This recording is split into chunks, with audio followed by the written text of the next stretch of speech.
মা মা নামটা অনেক ছোট, কিন্তু সে মায়ের জন্য আমরা এই দুনিয়াটা দেখতে পেয়েছি। একজন মা জন্ম দিয়েছে বলেই আজ আমরা এই সুন্দর পৃথিবীটা দেখতে পাই। অথচ সেই মাকে যখন একজন ছেলে রাস্তায় ফেলে দিয়ে আসে, তখন আর মানবতা বলতে কিছুই থাকে না। এই ঘটনাটা ঘটেছে বরগুনার একটা শহরে। এই যে দেখেন, একজন বৃদ্ধ মাকে রাস্তায় ফেলে দিয়ে এসেছে তার সন্তানেরা। বাড়ি থেকে 1 কিলোমিটার দূরে রাস্তায় ফেলে দিয়ে এসেছে। আর ঠিক তখনই সেনাবাহিনীর চোখে পড়েছে সেই ঘটনাটা।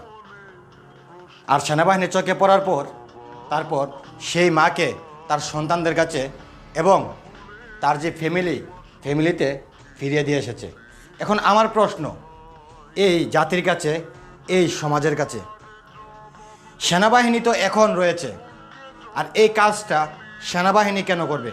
এটা তো করা উচিত এই সমাজের যারা সমাজ পরিচালনা করে তারা। যেই সমাজেই এরকম ধরনের ঘটনা হবে, সেই সমাজের মানুষগুলো এটার বিচার করা উচিত। তাহলে হয়তো এরকম অমানবিক কাজ আমার এই বাংলাদেশে হবে না। তবে হ্যাঁ, স্যালুট জানাই আমার দেশের সেনাবাহিনীকে, কারণ সেনাবাহিনী না হলে হয়তো সেই বৃদ্ধ মাটা রাস্তায় পড়ে থাকতো।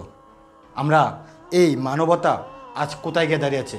তাই আমি বলবো, প্রত্যেকটা সমাজের যারা সমাজ পরিচালনা করেন, যেখানেই এরকম ধরনের অপরাধ দেখবেন, আপনারা এগিয়ে আসবেন। নয়তো আজ আপনি সমাজ পরিচালনা করছেন, আজ আপনার গায়ে শক্তি আছে, একদিন আপনিও বৃদ্ধ হবেন, আপনার ছেলে সন্তানও আপনাকে রাস্তায় ফেলে আসবে।